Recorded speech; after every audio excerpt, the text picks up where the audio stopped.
All right. Hey, how are y'all doing today? Here's a railroad safety card. All right, every 3 hours someone dies in the United States on the railroad. So we're trying to prevent people from having accidents and people from walking on the railroad tracks. Oh, okay. Yep. In North Carolina, we've had 15 deaths alone already. Wow. So if you can, whenever you get a moment, just read the front side and back side of it, and try to stay safe. Okay. Have a good day.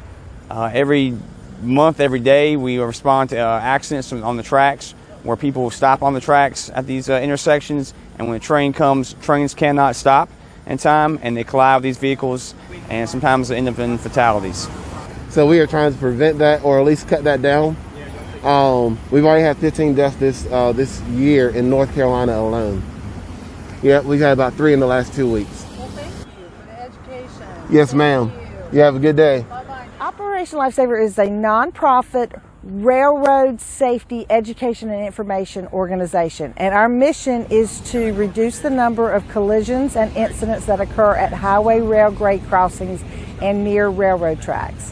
When they approach a crossing, they need to remember they need to slow down and be prepared to stop. The train always has the right of way, and if you stop on the railroad tracks, that's not only an illegal movement, it's also quite dangerous. A train can come at any time. Trains run on any track at any time from either direction. And in a situation where there's more than one railroad track, there could be a second or even a third train approaching. This is National Rail Safety Week, and we are giving out flyers to remind people to stay back from the tracks at stoplights and stop signs. In North Carolina, we are generally in the top 15 in the nation in the number of highway rail crossing collisions. This year we have had, I think, 1 fatality, which was actually in Charlotte with a transit train, but we've had several injuries involving people who were inside vehicles when they were hit by trains. A lot of those highway rail collisions occur when the vehicle has been abandoned. It still causes a big mess for law enforcement. They have to investigate it. Trains have to stop running. All traffic on tracks has to stop until the incident is cleared. So we've had I think we've had 20 highway rail collisions so far this year in 2021. We have also, unfortunately, had 15 people killed while walking on railroad tracks. People do not understand that trains are longer, faster, and quieter than ever before, and they can literally sneak up on you.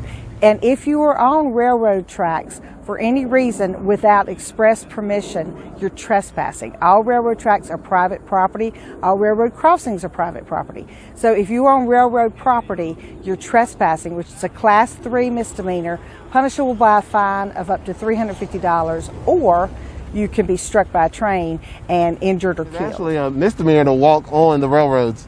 So we've had a few people die that way as well. So whenever you get a quick moment, just read both sides and try to stay safe. I also want to remind people too that trains cannot stop quickly, but you can. So always make sure that you leave yourself living room. Don't try to race a train, and don't ever try to beat the train across the crossing.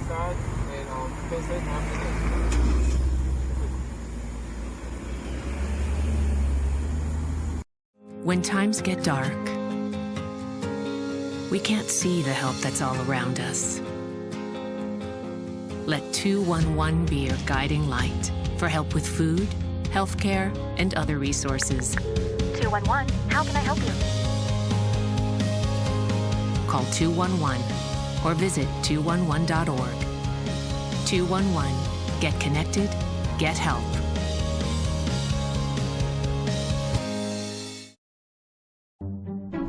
Falling behind on your bills? Even if you owe more than you can handle, you still have rights. Most legit debt collectors follow the rules, but bad debt collectors don't. They break the law. So if you get a call like this, if you don't pay, we will have you arrested and deported.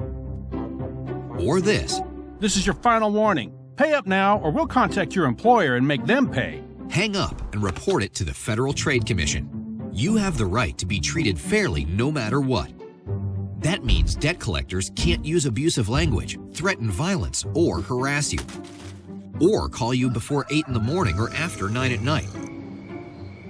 They can't lie or pretend to be someone they're not. I'm an attorney and will take legal action if you don't pay this debt right away. Or get you to pay a debt that doesn't even exist. They can't have you arrested or deported or tell anyone about your debt. Bad debt collectors like to knock you off your guard to get an advantage, create a sense of urgency, and rush you. They'll say anything to get you to pay right now. Instead, hang up and report it to the Federal Trade Commission at ftc.gov/complaint. We've stopped a lot of bad debt collectors. Help us stop more. For more information about debt collection, visit consumer.gov/debt.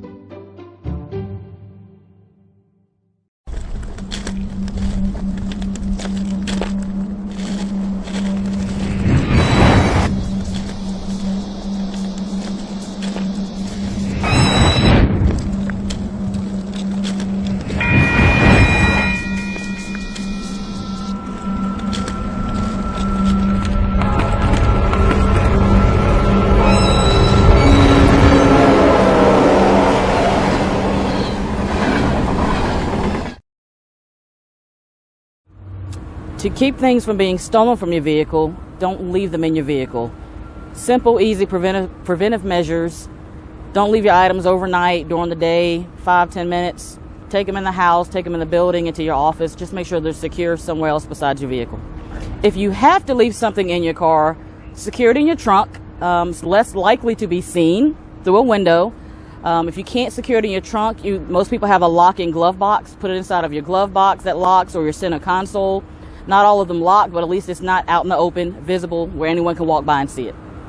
They're looking for easy grabs, book bags, purses. For some reason, people leave laptops, MP3s.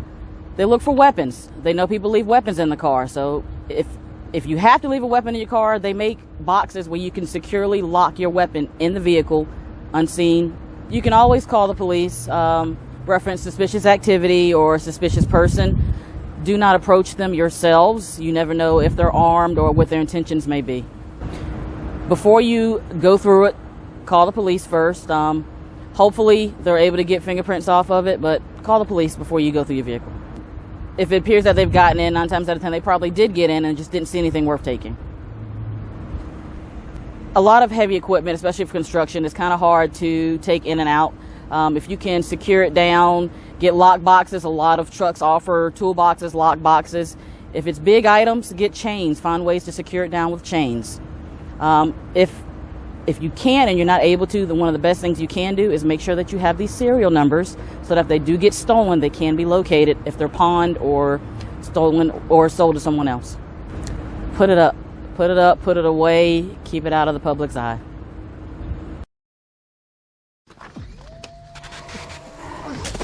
Multiple studies have shown that marijuana can slow both driver reaction and response time, which can be really dangerous. He's here. He's here. Wait. What? I can't drive.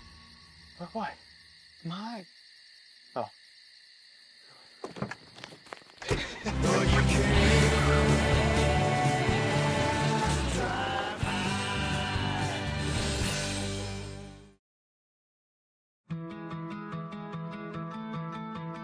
There was a time in my life where I was extremely homesick. I decided that I needed a pet. When I first saw a turtle, my heart was full. He jumped up and kissed me and jumped right into my arms. I immediately went up to the volunteers at the shelter and said, I want him. He's got to come home with me. Not anything but lonely.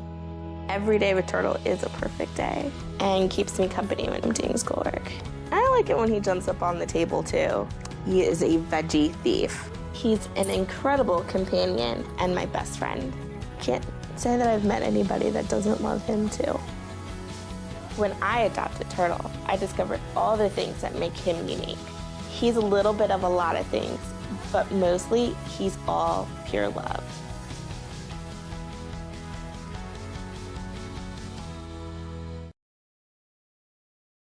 Kids will be kids, which just goes to say kids will be curious. They get into everything. If there's a loaded firearm in the house, they could get their hands on that too. Keeping firearms locked, unloaded, and stored separately from ammunition in a place inaccessible to kids can help keep your loved ones safe from family fire. Safe gun storage saves lives.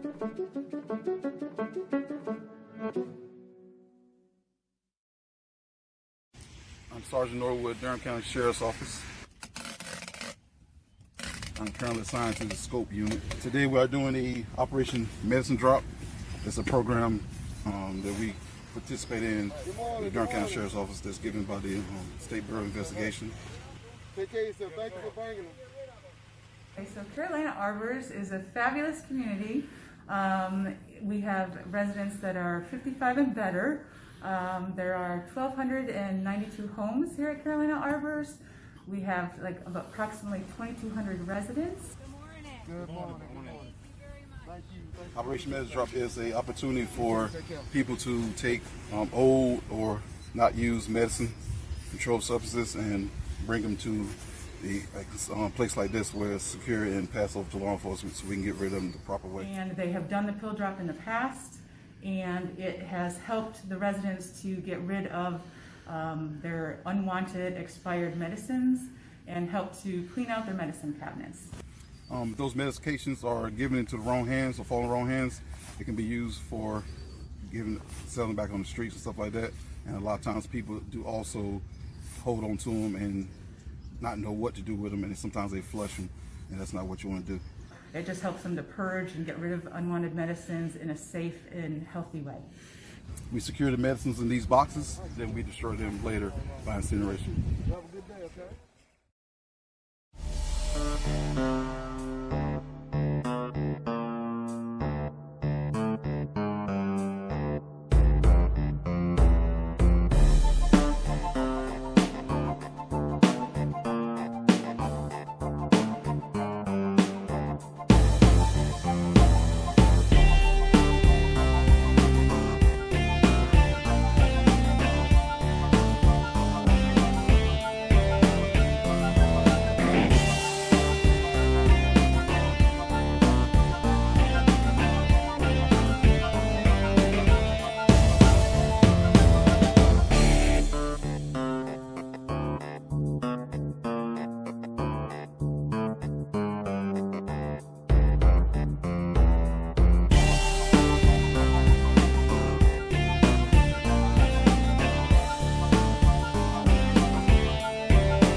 Hi, Toby Keith here. Like most of us, I love driving, but too many people die every year on America's roads. So always buckle up, slow down, drive sober, stay focused on driving. Every day, officers enforce traffic laws to keep our families safe on the road. So drive smart. And do your part to save lives. A message from the National Sheriff's Association. I decided to take my shot to protect myself, my family, my community. I feel comfortable being here right now is because I'm fully vaccinated. There's nothing else like this. The vaccine is safe. I've had both of my vaccinations. I don't think there's a sane reason for folks not getting the shot. Let's go ahead and take the shot, and we can do it together. You have a spot. Take your shot. You have a spot. Take your shot. Everyone from teens to seniors can get a COVID-19 vaccine. Visit myspot.nc.gov. What we're doing today is doing a controlled burn on narcotics that we've been authorized to be stored by the court system. And what we're doing this through is what we call a drug terminator. These are bricks of marijuana. We have bricks of heroin as well, and cocaine. So, like I said, we're in the process of destroying those. What we have to do is basically put them inside a paper bag. And we'll close them up. And we'll drop them inside this container.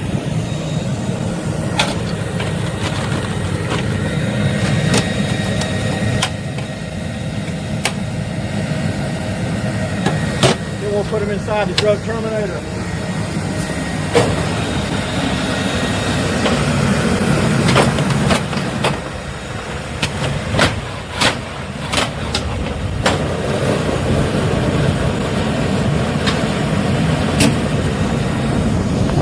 And that's basically the process. This thing will burn a couple of 1,000 degrees, so it's burning everything. We drop fuels in, like cocaine, heroin, a lot of marijuana, and that's the process. Hello? Yeah, I just parked the car. I'm on my way up. Let me know I'm here. No, sorry, it's been a really hectic morning, but I'm here.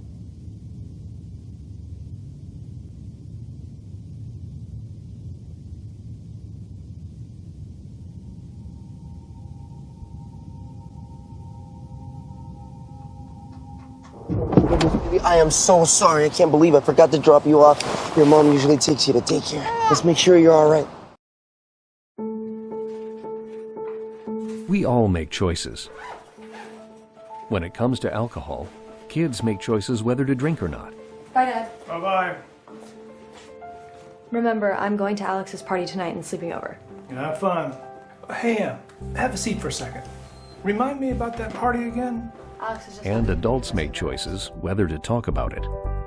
That's true of parents and every other trusted adult in a kid's life. Kids want to know our expectations when it comes to alcohol and other drugs. They want guidance and honest answers to their questions. And it makes a difference when the message is consistent and part of everyday conversations. So talk with your kids and help lead them on a positive path. Because when you talk, they hear you. For more information about talking with your kids about underage use of alcohol and other drugs, visit underagedrinking.samhsa.gov.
Just excited, we're overjoyed that these graduates are here to now represent the Sheriff's Department and police officers, not just in our nation, but in Durham. Academy, we endure and partake in different parts of instructions, learn about laws and arrest, search, and seizure elements, to getting gassed and gasping for air, pretty much.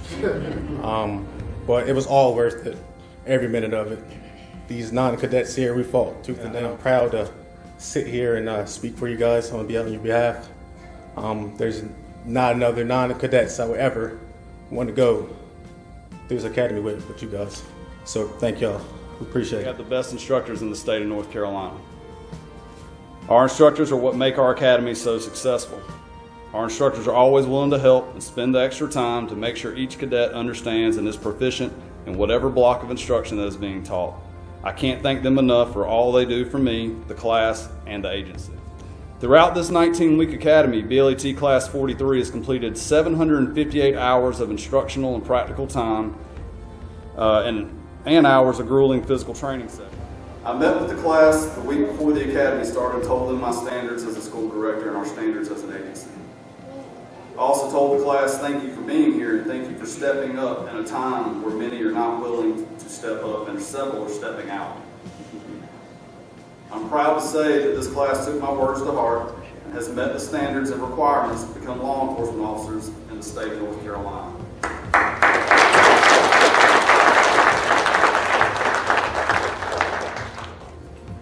Flag on the beat.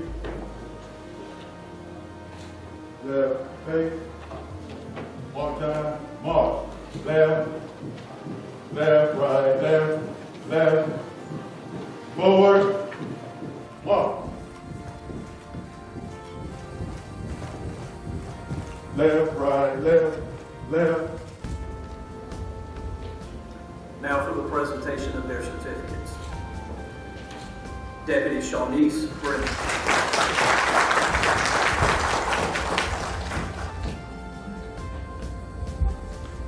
Deputy Alice Deralis.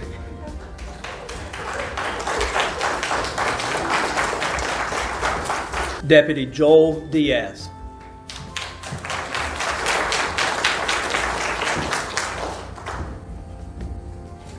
Deputy John Lawson.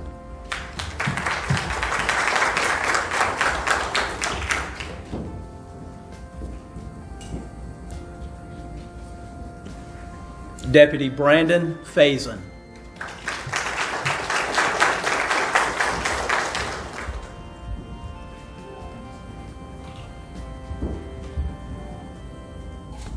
Deputy Patrick Leach.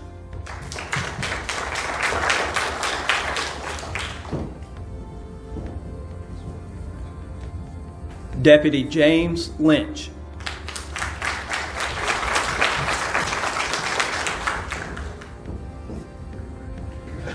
Deputy Shadris Montanez.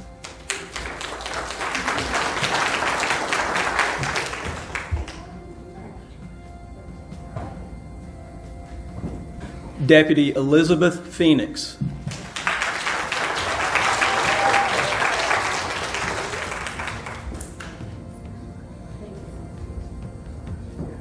Deputy Nathaniel Saunders.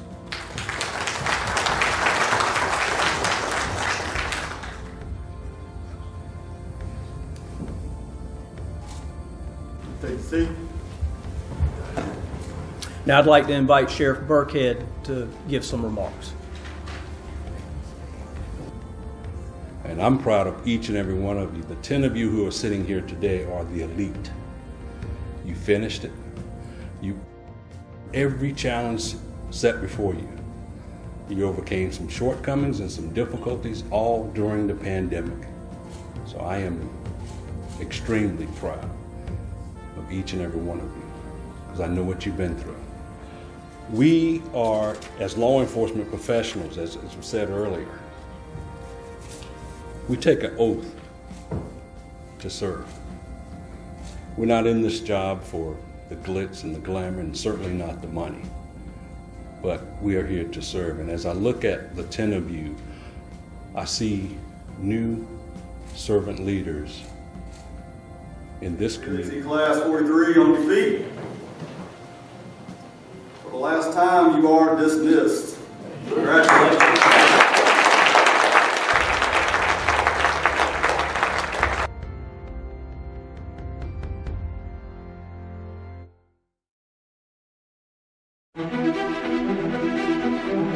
Durham County Sheriff's Office, where's your emergency? Okay, we'll get deputies on the way.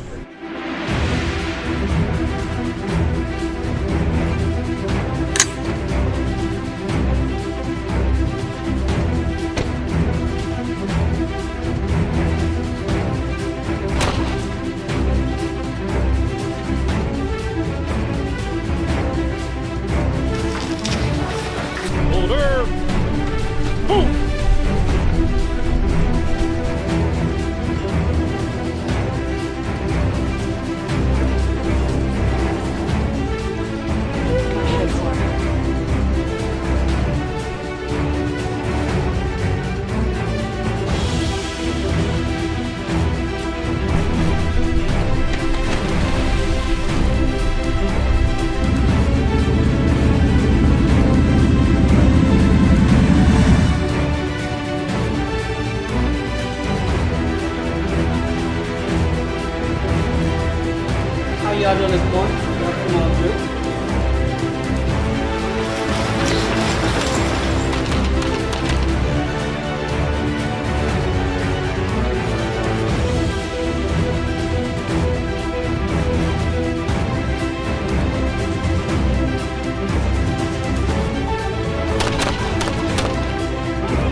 I'm Durham County Sheriff Clarence Burkhead, and we want you to join our team.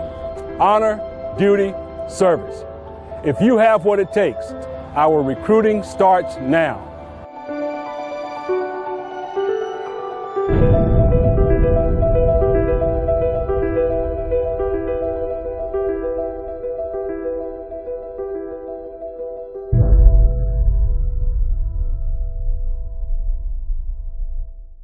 We really are worried that this Delta variant is going to find everyone who's not protected. The fact that this is more infectious, causing worse outcomes, and spreading like wildfire in the United States, I don't believe this is a wait-and-see period. It's a time to really roll those sleeves up and get those shots. There are more people dying this week than there was last week. Our rates of hospitalizations are going up. The people that are losing their lives are the people that are unvaccinated. And the good news we know is that the vaccines we have effective against this variant and against preventing serious infections in those who do get the Delta variant. These vaccines are safe, they are effective, and they're necessary for us to try to get back to normal.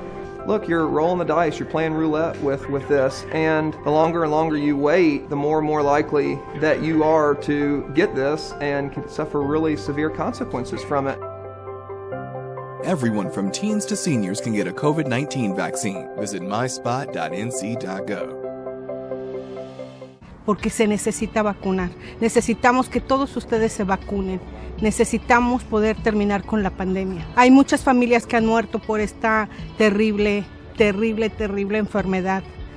No queremos más familiares muertos. No queremos más familiares en los hospitales. Entonces creo que poniendo el ejemplo los podemos ayudar y será un lugar más seguro y estarán abiertos los lugares al 100% y pues todo volverá más rápido a la normalidad. Cuida a tu familia, es lo más importante, cuida a los que amas, cuida de ti mismo. Tu familia necesita que todo vuelva a la normalidad. Pues sabemos que las vacunas son seguras y que también COVID es algo grave y todavía se está pasando en nuestras comunidades. Entonces, como mamá y como doctora, yo digo que es muy importante que nos vacunemos a nuestros hijos. Protégete a ti y a los demás. Vacúnate. Para más información visite vacunate.ns.gov.